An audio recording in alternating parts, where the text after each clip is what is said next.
Pasalamat sa GMA Regional TV sa way puas nga pagsuporta sa mga Sugbuanon sa Kapuso Network.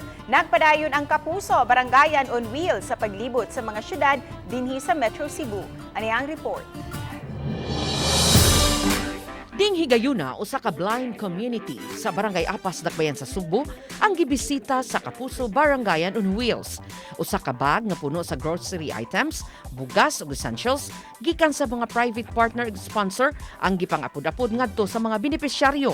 Pulos kalipay ang gibati sa mga miyembro sa City of Fatima Blind Community tungod sa mga regalo nga ilang nadawat. Pinaagi niini matubag na ang pipila ka adlaw nilang mga panginahanglan. Wala na magyud mi, wala di namin kapanaygon. Wala na gyud mi karon mahimo. Imbis do namin project, di namin kahimo sa project kay wa naman mi lauman.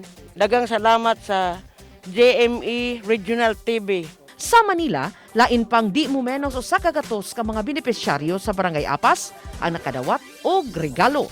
Ang mga grocery pack nga gipang-apod-apod sa mga residente nga mga solid ug avid viewers sa GMA Network, gitabangan pag-andam sa GMA Regional TV teams and anchors sa GMA Regional TV Balitang Bisdak ug GMA Regional TV Live.